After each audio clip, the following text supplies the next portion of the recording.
সরকার পদত্যাগের এক দফা দাবিতে ছাত্র আন্দোলনের সর্বাত্মক অসহযোগ আন্দোলন কর্মসূচিতে মুন্সিগঞ্জ এবং বগুড়া, রংপুর ও মাগুরায় ৬ জনের মৃত্যু হয়েছে।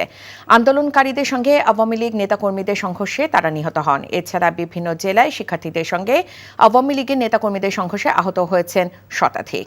অসহযোগ আন্দোলনে বিভিন্ন জেলা থেকে রাজধানী সহ সব রুটে বাস চলাচল বন্ধ রয়েছে।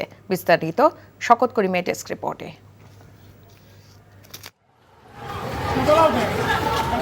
মুন্সিগঞ্জের সুপারমার্কেট এলাকায় সকালে শিক্ষার্থীরা জড়ো হলে আওয়ামী লীগ নেতাকর্মীরা তাতে বাধা দেয়। এক পর্যায়ে দুপক্ষের মধ্যে সংঘর্ষ, ধাওয়া পাল্টা ধাওয়া শুরু হয়। এ সময় কয়েকটি ককটেল বিস্ফোরণ ঘটে। সংঘর্ষে ৯ জন গুলিবিদ্ধ এবং সাংবাদিক সহ অর্ধশতজন আহত হন। পরে হাসপাতালে 2 জনের মৃত্যু হয় বলে জানিয়েছে চিকিৎসকরা। মাগুরায় ছাত্রলীগ ও যুবলীগের সঙ্গে শিক্ষার্থী ও বিএনপি নেতাকর্মীদের সংঘর্ষ হয়েছে। এতে গুলিতে নিহত হন জেলা ছাত্রদলের যুগ্ম সম্পাদক মেহেদী হাসান রাব্বি। সংঘর্ষে আহত হয়েছেন অর্ধশত। এদিকে মোহাম্মদপুর উপজেলায় ইউনো অফিস ও উপজেলা চেয়ারম্যানের বাসভবনে আগুন দিয়েছে আন্দোলনকারীরা।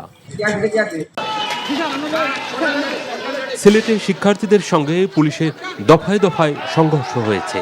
আহত হয়েছেন পুলিশ, সাংবাদিক সহ 10 জন। রংপুরে ছাত্রলীগ ও যুবলীগের সঙ্গে শিক্ষার্থীদের সংঘর্ষে 10 জন গণমাধ্যম কর্মী সহ অন্তত 25 জন আহত হয়েছেন। বগুড়া শহরে শিক্ষার্থীদের কর্মসূচিতে বাধা দিলে পুলিশ ও আওয়ামী লীগ নেতাকর্মীদের সঙ্গে তাদের ধাওয়া পাল্টা ধাওয়া ও সংঘর্ষ হয়। এ সময় আহত হন বেশ কয়েকজন। ফরিদপুরে শিক্ষার্থীদের বিক্ষোভ মিছিল থেকে আওয়ামী লীগ অফিসের সামনে অন্তত অর্ধশত মোটরসাইকেল পুড়িয়ে দেওয়া হয়েছে। সিরাজগঞ্জে আওয়ামী লীগ নেতাকর্মী ও শিক্ষার্থীদের সংঘর্ষে আহত হয়েছেন অন্তত 30 জন। এ সময় পুলিশ বক্স ও 2টি মোটরসাইকেলে আগুন দেওয়া হয়। এছাড়া চট্টগ্রাম, খুলনা সহ বিভিন্ন জেলায় বিক্ষোভ করছেন শিক্ষার্থীরা। তাদের সঙ্গে যোগ দেন অভিভাবক সহ বিভিন্ন শ্রেণী পেশার মানুষ। জাহাঙ্গীরনগর বিশ্ববিদ্যালয় সংলগ্ন ঢাকা রিচা মহাসড়কে বিক্ষোভ করেছেন আন্দোলনরত শিক্ষার্থীরা। শওকত করিম, এনটিভি নিউজ ডেস্ক।